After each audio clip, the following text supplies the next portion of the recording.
Pourquoi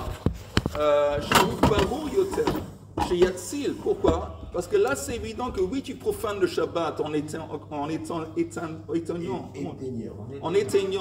le feu, et tu es sûr que tu vas éteindre le feu. Quand tu jettes directement sur le feu, tu es sûr, c'est évident, que tu vas éteindre le feu. Tandis qu'ici, quand tu ranges les kelim,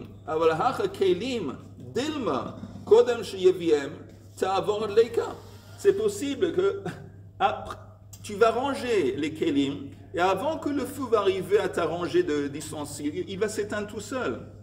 Donc, et tu fais en fin de compte quelque chose qui, c'est pas évident que tu en as besoin.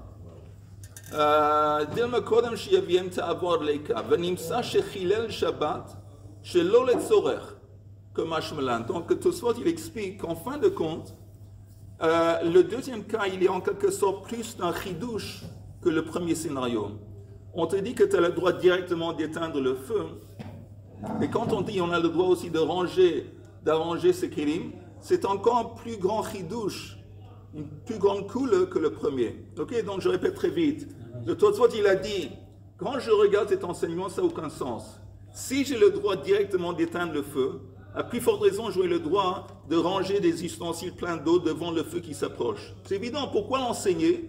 Et donc, on a vu maintenant la réponse de Tosfot. Oui. Vous pouvez rappeler dans quel cas, j'ai sauté un épisode, dans quel cas on a le droit d'éteindre le feu?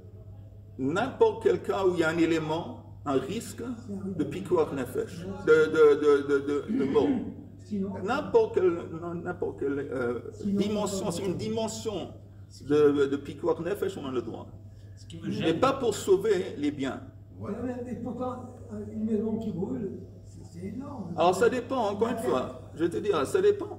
Si la maison qui est en train de brûler est à côté d'autres maisons, ici dans d'autres maisons, il y a des gens qui habitent, donc ça veut dire qu'il y a un élément de pikuach nefesh.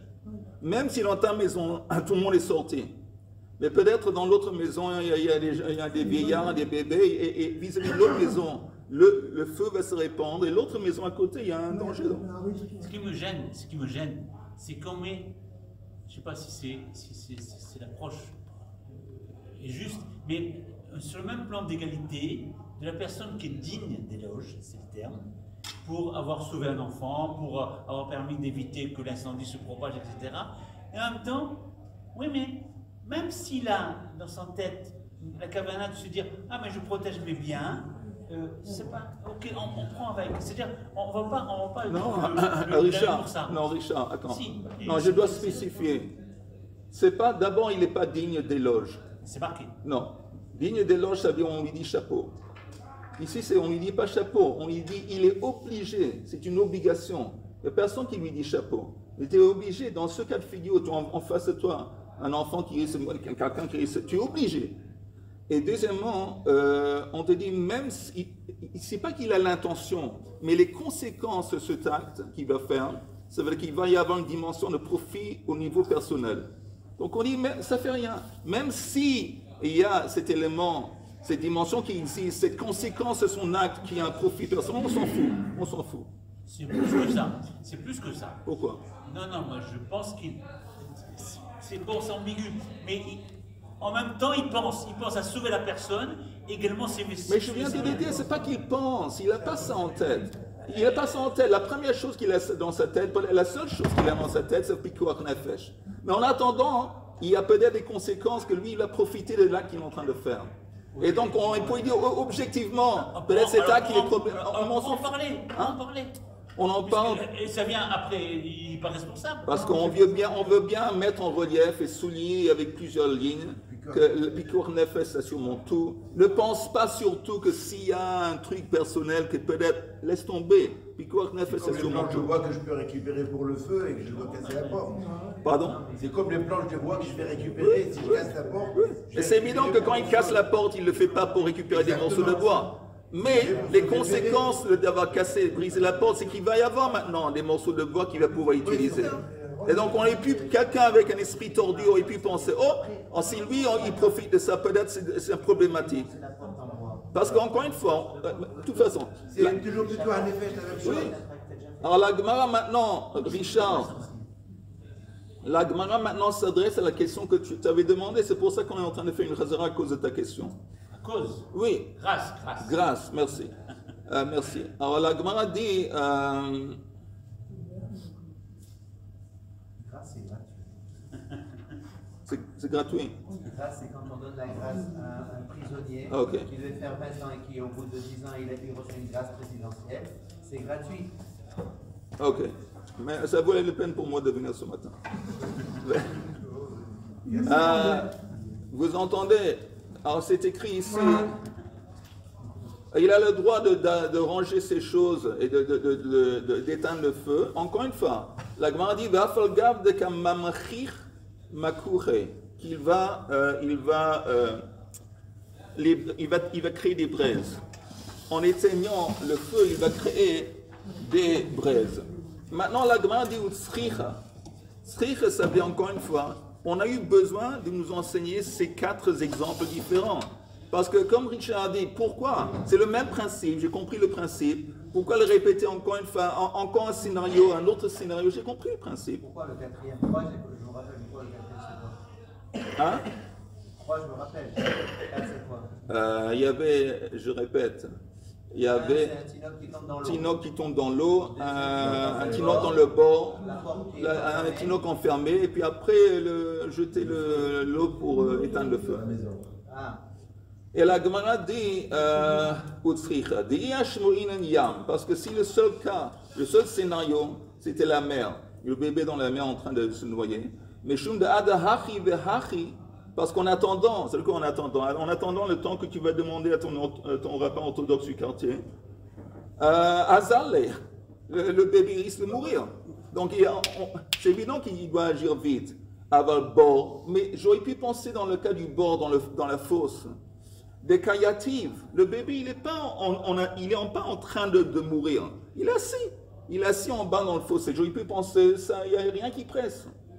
Et l'eau, j'aurais dû dire que je n'ai pas le droit de profaner le Shabbat dans ce cas parce que la mort, elle est loin d'être immédiate. C'est seulement un risque il va être ou étouffé ou peut-être un risque qui va être pris par la peur. On a besoin d'enseigner le deuxième cas. Si le seul cas qu'on nous avait enseigné, c'est le cas du fossé, mais Shum de Kam Mivit, parce qu'il est là en bas dans ce trou, Mivit, c'est il a peur, il est saisi de l'anxiété, peut-être il panique, et là, à cause de la panique, il y a un élément de risque de mort. Aval Ninala Delet, mais quand le scénario où le bébé est renfermé derrière la porte dans une chambre, Efshar de Yativ, c'est concevable que le père, la famille va être de l'autre côté de la porte, ou Meshabesh le Be'amgouze. Ils font des bruits avec des jeux, ils lui parlent, et donc en faisant ça de l'autre côté de la porte, ils vont l'apaiser, le calmer. Donc j'aurais pu penser, là il n'y a pas besoin de faire Pikuach Nefesh, de briser, faire Chilou le Shabbat et de briser la porte, Sricha. Et c'est pour ça que néanmoins, même dans ce cas, c'est suffisant d'avoir un petit élément, un petit risque, le moindre risque de Pikuach Nefesh, et c'est permis. C'est pour ça qu'on a apporté les 3 cas. Je vais poser une question. Oui. Seulement s'il n'est pas difficile. Non, c'est tôt le matin, je n'ai pas la force. Non. Si on a porté le cas de mettre des seaux de l'eau pour arrêter le feu. Ouais. Pourquoi on fait le shrei? Pourquoi on fait quoi? Shrei, c'est une expression, on fait comme ça. Oui. Pourquoi directement je ne pas prendre l'eau et j'attaque le feu? Ah. On va prendre le risque que ça aille à droite ou à gauche le feu, il y a du vent dehors. Ouais. Qu'est-ce que je vais dire? Réclame, allez pourvu que le feu s'éteigne ici, bon Dieu fait. Je vais te dire, je vais te proposer un challenge. Jusqu'à demain matin, tu vas essayer de concevoir un scénario dans lequel néanmoins on va avoir besoin de ça. On va voir si demain matin tu vas pouvoir nous expliquer pourquoi néanmoins on a eu besoin d'enseigner ce cas. Non, c'est une bonne question, mais je suis sûr avec ton imagination fertile, tu vas pouvoir trouver des explications. Il veut dire que si tu poses la question, c'est que tu as déjà la réponse. Non, il n'a pas la réponse. Non, mais c'est une bonne question, mais les réponses... Tu crées un scénario dans lequel tu as besoin de faire ça, tu n'as pas la force d'éteindre, il y a trop de feu, comprends? Il y a trop de feu pour toi courir avec le seau, alors c'est plus facile d'arranger, je ne sais pas, essaie de créer un... Parce que la feu, quand d'arrêter le feu, c'est s'il y a un piquoir des flèches, on l'a dit juste avant. Oui. Donc c'est-à-dire que Et là aussi, c'est Pikuach Nefesh. Quand tu vas ranger les ustensiles pleins d'eau, c'est aussi Pikuach Nefesh. Oui, d'accord, mais si je prévois le temps que je passe à mettre les ustensiles. C'est une bonne question, Chaim, c'est une bonne question. En danger dans la, non, c'est une bonne question. la maison d'à côté, puis Pourquoi, en fin de compte, tu as besoin de ranger si tu peux éteindre directement? Mais je suis sûr qu'encore une fois, on va pouvoir, si on réfléchit, trouver un scénario dans lequel ça. Mechabim le mafsikim lamali. Pourquoi on a besoin de dire, apporter le quatrième scénario où on a le droit d'éteindre le feu? Parce que, encore une fois, on a déjà compris le principe. Pourquoi encore une fois répéter? De afilu le chatser acheret. Vous entendez? C'est quoi afilu le chatser acheret? Ça veut dire qu'on a le droit d'éteindre le feu, pas seulement pour sauver sauver les gens qui se trouvent dans la cour même où il y a un feu, même pour sauver les gens qui se trouvent dans une autre cour à côté. Je pense qu'il y a un Rashi ici qui dit afilu le chatser acheret, dleika zu bechatser zu, venefeshot bechatser acheret, vem cholim oktanim. Rashi dit que c'est concevable, et puis on en avait parlé avant, que le feu il est dans cette cour, ce chatser. Mais dans l'autre chatser, c'est possible qu'il y a ou des malades ou des petits-enfants. Pourquoi on parle de malades et petits-enfants? Parce que s'il y avait des adultes, ils vont s'enfuir, ils ont qu'à s'enfuir, il n'y a pas de problème, ils vont s'enfuir. Mais des petits bébés, des malades, des gens qui ne peuvent pas s'enfuir, alors là, je dois prendre ça en compte, même dans, encore une fois, la maison ou la cour qui se trouve à côté où il n'y a pas de feu. Et donc j'ai le droit aussi d'éteindre. Oui. Il y a à peu près 30 ans, mon oncle à Bnei Brak, il habite au Sikoun Razonis, et il m'a dit qu'il y avait un Shabbat, une famille dont la maison a brûlé. Oui. Il n'y avait que la maison qui a brûlé. Leur maison a brûlé, ils ont laissé la maison brûler. Toute sa bibliothèque. Oui, mais bien sûr. Ça, c'est l'halakha. C'est l'halakha. L'halakha que tu n'as pas le droit d'éteindre un feu si la seule chose qui est ciblée par le feu, c'est des biens, c'est le matériel. C'est seulement Pikuach Nefesh. Tout le chasse, tout le chasse, tout. C'est une punition. Oui, parce qu'il pourrait se sauver. Hein? Il pourrait se sauver. Oui. C'est seulement pour Pikuach Nefesh. Ok, on continue. La Gemara dit, on continue Richard, on continue. Amar Rab Yosef, Amar Rab Yehuda. Je me tais pendant 1 heure. Bli neda. Amar Shmuel. Lo halchu bepikuach nefesh achar harov. Shmuel, lui, il dit que quand on parle de pikuach nefesh, on ne va pas on ne va pas après la majorité. Hey Chidame, la Gemara demande de quoi on parle. Ineim de eka tisha Israël vekuti echad. Disons, vous entendez, on parle de pikuach nefesh dans le contexte d'un ébranlement d'un immeuble. Un immeuble s'est ébranlé et sous l'immeuble, il y a des cadavres. Il y a des gens et des cadavres. Et enlever cet ébranlement, ça comprend un chilul Shabbat. Maintenant, s'il y a un juif, on a le droit de le faire. S'il y a un goy, on sait que pour sûr c'est un goy, on n'a pas le droit de le faire. Je vais juste entre parenthèses. Selon la halakha aujourd'hui, la halakha, on a le droit de profaner le Shabbat, même pour sauver la vie d'un goy, à cause de la haine.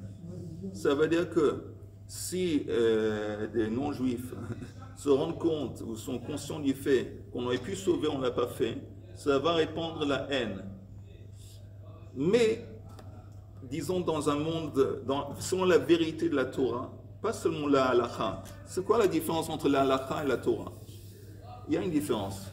La Torah, c'est la vérité absolue. C'est la vérité absolue.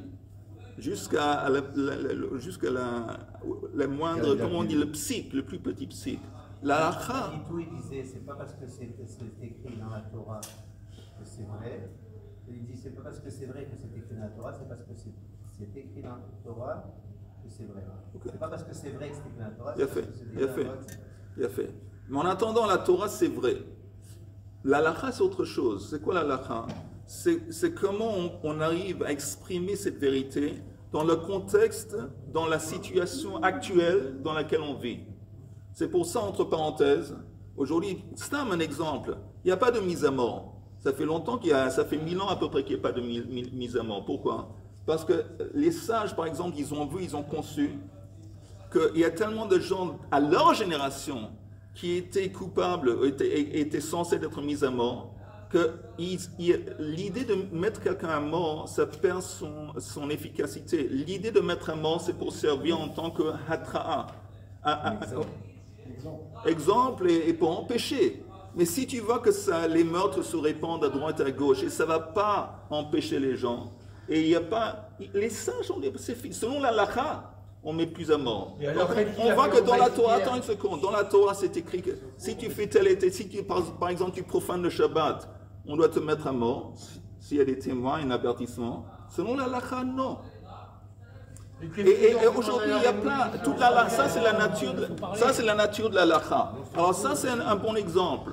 Selon la Torah, on n'a pas le droit de profaner le Shabbat pour sauver la vie d'un goy. Non, pourquoi pas? Maintenant qu'on a ouvert le sujet, pourquoi pas? Parce que quelle est la raison pour laquelle il y a pikuach nefesh? Parce qu'on dit que, entre autres, c'est bien de profaner le Shabbat pour sauver ce juif, parce que ce juif après il va pouvoir continuer à garder encore beaucoup de Shabbat. Alors tu profanes ce Shabbat, mais après il va continuer à vivre, il va pouvoir continuer à garder beaucoup de Shabbat. Le goy qui n'est pas branché à la volonté divine, la plupart, il ne garde pas Shabbat.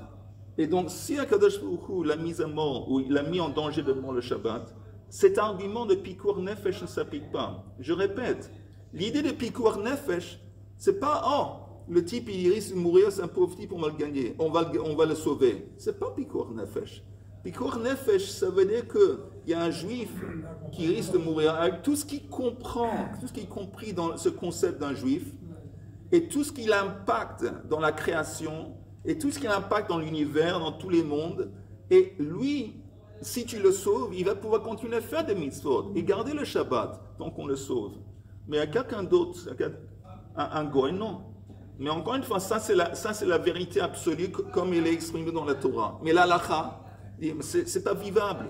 Parce que si tes voisins aussi, les goyim, ils voient que les juifs se comportent ainsi, ça va déclencher beaucoup de haine. Donc on ne le fait pas. C'est le contraire qui se passe. Mais souvent on fait des terroristes. Oh, ça c'est terrible. Ok. Mais quand il y a la guerre, comme à la guerre, oui. à Ada, il n'y a pas pourquoi. On va pas parler de Haza maintenant, on va parler de la Gemara. Alors écoute, on retourne à la Gemara. Donc, on parle d'une situation, je répète le début. Amar Rabbi Yosef, Amar Rabbi Yehuda, Amar Shmuel. Lo alchou bepikuach nefesh achar rov. On ne prend pas en compte la majorité quand on parle de pikuach nefesh.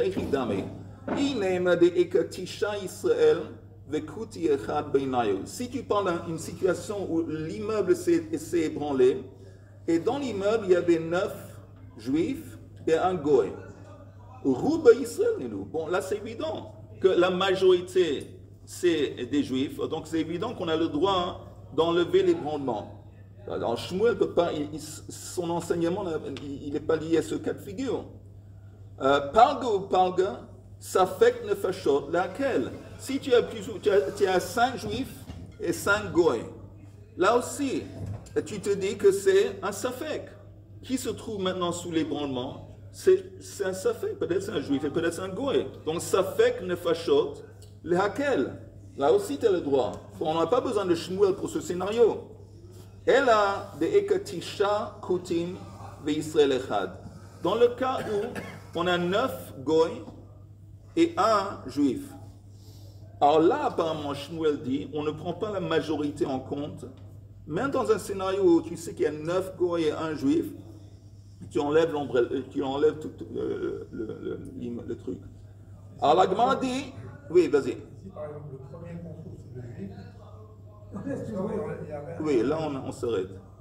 Si on sait qu'il y avait Ça, c'est seulement la un Torah, juif, mais la halakha, le non. monde, hein? Ça c'est la Torah, mais la halakha, on les sauve. La halakha, on continue. Absolument. Hanami pshita. La halakha que, oui. Mais oui. Écoute, Si on a sauvé le juif, oui. Mais non. il reste que Selon la les- Torah, une fois qu'on a sauvé les juifs, on s'arrête. Ça c'est la Torah. Ça, c'est la Torah. Mais selon le truc, la halakha, non. Selon la halakha, non, on peut les sauver. Hanami pshita. Mais la Gemara dit, mais ça aussi, c'est évident. Tu me dis que j'ai pas besoin de Shmuel pour me dire que s'il y a 9 goy et un juif, j'enlève les choses. Pourquoi? De havele kavua. De kol kavua que merza al merza dame. Vous entendez, il y a un concept intéressant. Vous entendez qui s'appelle kavua. Kavua, c'est figé. Figé. Permanent. Figé. Fixe. Si je vous donne un exemple classique. Il y a dans une ville des boucheries et il y a 8 boucheries cachères et 2 boucheries pas cachères. Peut-être que ce serait mieux de faire l'inverse. 8 boucheries pas cachères et 2 boucheries cachères. Maintenant, il a trouvé un sac dans une boucherie et il a pris de la boucherie, il ne se rappelle pas en fin de compte de quelle boucherie il a pris. Alors ça s'appelle fixe. C'est quoi fixe? Il a pris la viande de la boucherie. Maintenant, de quelle boucherie on parle? On dit kavua, que merz al merz dame. Si le problème il s'exprime dans le contexte même, on dit que c'est comme si c'était 50-50, moitié-moitié. Moitié-moitié, c'est pas moitié-moitié. La majorité, disons, des boucheries sont juives, sont juives. La minorité, je fais marcher, et la minorité sont pas juives, sont pas cachères. Mais comme tu as trouvé ça dans une boucherie, tu te rappelles pas de quelle boucherie, on se rappelle pas, il y a quelqu'un, je sais pas, il y a ton Filipino qui est venu avec l'avion, il se rappelle pas de quelle boucherie. Alors là, tu dis, il a pris la viande de dedans, dans l'endroit qui était fixe. C'est comme si on dit 50-50 et la viande est interdite. Mais si le servant, il était dans un parc, un jardin public, sur le banc, il a trouvé de la viande. Alors là, on veut savoir quelle est la nature de cette viande. On dit kol de parouche, mais roube parouche. N'importe quelle chose qui a été extrait de l'endroit fixe, on va selon la majorité. Donc encore une fois, là on prend en compte la majorité. Si la majorité des boucheries sont cachères, la viande qu'il a trouvée sur le banc, il est cachère. Kol de parouche, mais roube parouche. Mais si la viande a été prise d'un boucher, on ne se rappelle pas de quelle boucherie, alors on dit chetzi chetzi, et donc c'est interdit. Ça c'est l'idée. Donc attends une seconde. Donc ici aussi, on dit Shmuel qui dit on ne prend pas la majorité en compte quand on parle de Pikuach Nefesh. Apparemment, le cas, ça veut dire que si un immeuble qui s'est effondré, la grande majorité, il y a 9 goy et un juif. Et Shmuel dit on s'en fout, on fait Pikuach Nefesh, on dit ça aussi c'est évident, j'ai pas besoin de Shmuel, parce que l'immeuble qui s'est effondré dans la cour, ça s'appelle Kavua. C'était dans comment on appelle ça en français? C'est fixe. Les gens, ils sont dans leur habitat, dans leur endroit. Alors on dit, Kol de Kavua, que merz al merz dame, c'est comme si c'était moitié-moitié. Au lieu d'avoir 9 goy et un juif, c'est comme s'il y avait 5 juifs et 5 goy. Donc ça devient safek nefashot le hakel. Donc on n'a pas besoin de Shmuel pour ça. On le sait déjà, à cause de ce principe. Ok, ça c'est la question. On essaie de cadrer l'enseignement de Shmuel qui dit que quand on parle de Pikuach Nefesh, on ne prend pas en compte la majorité. On n'arrive pas. Mais même dans ce cas, c'est évident, on n'a pas besoin de Shmuel parce que Kol de Kavua, que merz al merz dame. Et la Gemara dit, Lo sricha, de parouche, le chatser acheret. Ça veut dire que les habitants de cette ville, les habitants de ce chatser, pour une raison ou une autre, disons, vous entendez, c'est un peu actuel, ils ont tous, mais ils ont tous quitté la cour. Ils étaient dans l'autre cour. Dans l'autre cour, il y avait plus d'abri. Ils étaient plus à l'abri. Et là, il y a une bombe qui est tombée, et tout le monde est mort. Ou pas tout le monde est mort, il y a un effondrement. Alors là, dans l'autre cours, ils ne sont pas kavua. La situation est plus définie comme kavua, hein, ça s'appelle parouche. Ils se sont extraits, ils ont quitté le milieu qui est fixe. Ils sont plus dans leur endroit fixe. Alors quand ils sont plus dans leur endroit fixe, quel est le principe? Col de parouche, mais roube parouche. On va selon la majorité. Donc si on va selon la majorité, c'est 9 goy et 1 juif, on devrait dire c'est interdit d'enlever l'ébranlement, parce que c'est 9, on va selon la majorité. Et là, Shmuel, il intervient. C'est ce qu'on propose. Tout le monde a compris jusqu'ici ou c'est pas clair? Okay. La Gemara dit,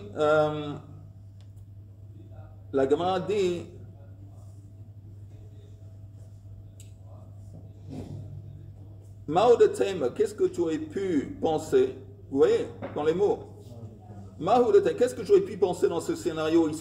Ils ont tous quitté leur cour, leur immeuble, ils sont dans un autre immeuble. Kol de Parish, mais roube Parish. Comme Mashmalan, de l'Ohal Roube Pikuach Nefesh Achararov. C'est pour ça que j'ai besoin de Shmuel qui me dit que non.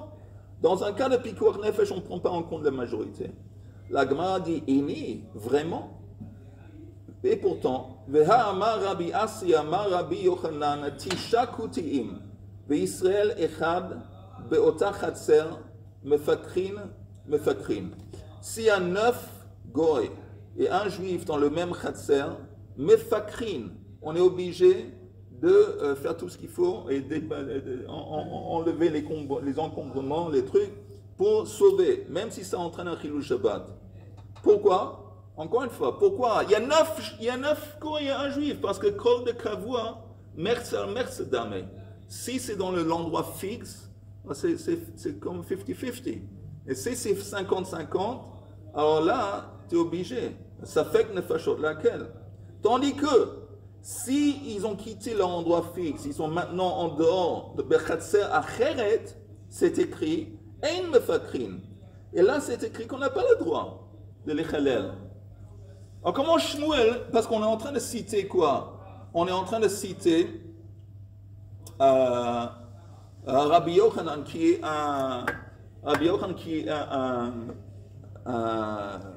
ça dépend de quel Rabbi Yochanan. Mais on est en train de confondre, d'aller contre Shmuel. Shmuel lui dit qu'on ne prend pas en compte la majorité, même quand c'est Bechatser Acheret. La Gemara dit Lokashia. Ha de Parouche Kulehu, Ha de Parouche Mixatayu. La différence est, il y a 2 scénarios différents quand ils ont quitté leur endroit fixe pour aller quelque part d'autre. Si on sait que tout l'ensemble, ils ont tous quitté l'endroit où ils étaient avant, ils sont tous maintenant, ils ont été déplacés dans un autre endroit, on sait que dans l'autre endroit, il y a un juif. C'est vrai que c'est seulement un juif parmi les 9 goy, parmi les 10, mais on sait qu'il y a un juif. Là, Shmuel dit qu'on ne va pas selon la majorité. Mais si on sait qu'au début, il y avait 10, et ce n'est pas les 10 qui se sont transposés, qui ont quitté, c'est seulement 5. 5. Alors là, tu ne sais même pas si parmi les 5 qui ont quitté, ça comprend le juif. Là, tu ne sais pas. Alors dans ce cas, on ne va pas faire Pikuach Nefesh. C'est seulement Pikuach Nefesh, selon ça apparemment, quand tu sais, pour ceux qui ont un juif dans l'affaire, même si c'est une minorité, mais tu sais. Mais si tu ne sais même pas s'il y a un juif, apparemment non. Maintenant la Gemara demande, mais qui dit que Shmuel a dit ainsi? C'est de quoi ainsi? Qu'il dit qu'il n'y a pas de majorité quand on parle, on ne va pas selon la majorité, on ne prend pas en compte la majorité de Pikuach Nefesh. Qui te dit? Et pourtant il y a une Mishnah qui dit Matzah batinok mushlach. On a trouvé un bébé qui a été jeté dans la rue. Im rov kuti im kuti. Si la majorité de la population de la ville c'est des goy, le statut du bébé c'est un goy. Vim rov Israël.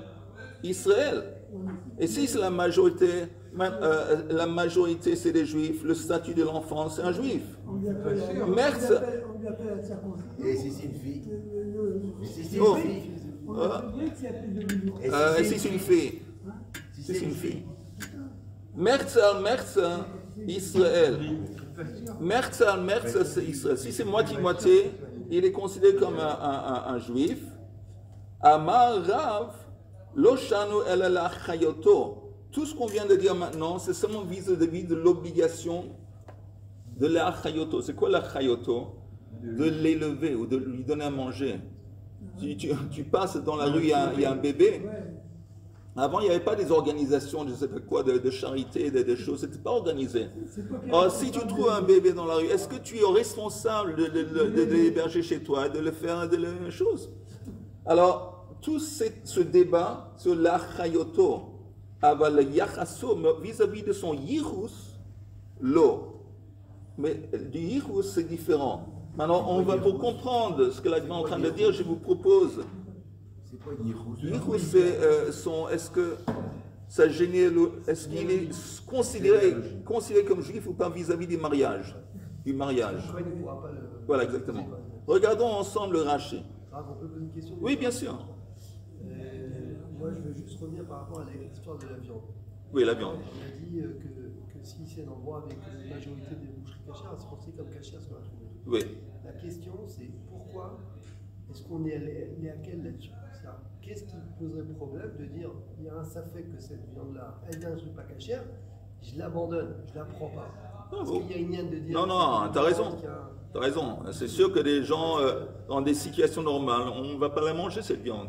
Mais si tu demandes, est-ce que, disons, le type il a faim?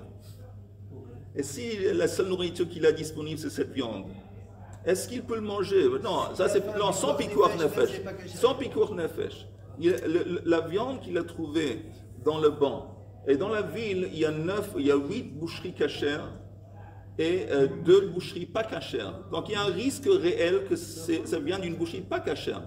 Mais comme c'est parouche, comme la viande qu'on a trouvée, elle est disconnectée de son endroit fixe, elle n'est pas dans la boucherie, elle est en dehors, on va selon la majorité. Et la halakha nous dit que le statut de cette viande, elle est cachère. Tu peux la manger, elle est cachère. Par exemple, vous déroger. Mais encore une fois, ça te dit pas que tu es obligé de la manger. Tu n'es pas obligé de la manger. Mais si, pour une raison ou une autre, tu as besoin de la manger ou tu veux la manger, c'est cachère. C'est pas conseillé que tu manges la viande qui n'est pas cachère. Par exemple, vous déroger à Paris où il y a 10 boucheries, toutes les boucheries sont cachères et il n'y a qu'une boucherie non cachère au Zendeak. Si on trouve la viande au milieu de la rue des Rosés, on a le droit de la manger. On a le droit de la manger. Et si, encore une fois, tu sais, encore une fois, le servant philippino, je ne sais pas qui était, j'espère qu'ils ne vont pas m'en vouloir en Philippines, mais qui travaillait chez toi. Et il dit, bon, j'ai acheté la viande, mais je ne me rappelle pas de quelle boucherie je l'ai acheté. Tu te rappelles pas? Non, je ne me rappelle pas. Alors là, comme il a pris ça de kavua, il a pris ça de la boucherie, là on dit kol kavua que mertze al mertze dame. En dépit du fait qu'il y a seulement une boucherie qui n'est pas cachère, on dit c'est comme si c'était 50-50, 50-50, et donc c'est interdit. Mais on est en plein milieu. Je ne comprends pas pourquoi la Torah ne dit pas qu'il suffirait de mesurer la distance entre le sac de viande qu'on a mangé et la boucherie cachère la plus proche et la non cachère la plus proche. Si c'est plus proche de la cachère, c'est une bonne question. Mais il y a beaucoup de fois, parce que, encore une fois, tu peux créer un scénario où le type, non, mais il a dépassé la boucherie qui cachait, pas cachée. C'est pas tout le temps, c'est pas scientifique, c'est le principe. Ok, on continue. On dit, regardez le Rashi, on va essayer de finir très vite ce sujet. Rashi qui dit, la troisième ligne d'en bas, le Rashi qui dit Loshano. On n'a pas enseigné ça de Imrov Israël, que si la majorité de la population du village sont juifs, il est considéré le bébé comme juif. Loshano de Imrov Israël Marsekinan l'Israël, elle est la chayoto, seulement vis-à-vis de l'obligation de lui donner à manger. Aval le yachaso, ça veut dire Yirus, Rashi dit que gon, im nekevahi, disons que c'est une fille. Chez Kohen Mutarba, l'eau. Là, on ne va pas dire, il est considéré comme un juif vis-à-vis de ton obligation de lui donner à manger. Mais il n'est pas considéré comme un juif vis-à-vis des mariages. Tu ne peux pas dire à un Kohen, tu sais, tu peux marier cette fille une fois qu'elle va grandir. C'est suffisant, on ne va pas continuer dans le Rashi parce que. On continue en Gamara juste pour finir la Sugia. Shmuel, regardez en haut de la page. Shmuel Amar. Le fakeh alav et agal. Alors, Shmuel dit vis-à-vis de ce scénario qu'on vient de voir, que quand on dit il est considéré comme juif ou pas juif, ou moitié-moitié, oui, juif, c'est seulement vis-à-vis de quoi? L'obligation, s'il est sous un immeuble qui s'est... J'ai oublié le mot en français. Qui s'est écroulé. Et l'obligation de lui faire sortir de ça, on parle seulement de ça. Alors, la Gemara dit, Shmuel amar lefakech alav et hagal, ki itmar de Shmuel areisha itmar. Alors, ça contredit apparemment l'enseignement qu'on avait de Shmuel auparavant. Shmuel avait dit auparavant, quand on parle de pikuach nefesh, on ne prend jamais en compte la majorité. Ici, Shmuel, quand il y a cet enseignement de Rabbi Yochanan, qui dit que si la majorité de la population est juive, c'est un juif. Et Shmuel dit que tout ça, c'est dans le contexte de lui sauver la vie quand un immeuble s'est écroulé. Ça veut dire que oui, Shmuel est d'accord qu'on prend en compte la majorité. Alors la Gemara dit non. Ce que Shmuel a dit, c'est vis-à-vis de la Reisha. C'est quoi la Reisha? La Reisha, le premier cas de figure, c'est la majorité de la population est goy. Et la minorité est juive. Et Shmuel dit néanmoins, Mefakrim alav et hagal. Donc ça veut dire qu'il reste fidèle, c'est pas une contradiction à Shmuel, parce qu'il s'adresse à la Reisha. Voilà. On va s'arrêter. On va s'arrêter à le Itmar. La deuxième ligne d'en haut de la page, vous voyez, c'est écrit Itmar. On va s'arrêter là, et Bli Neder, on va prendre demain.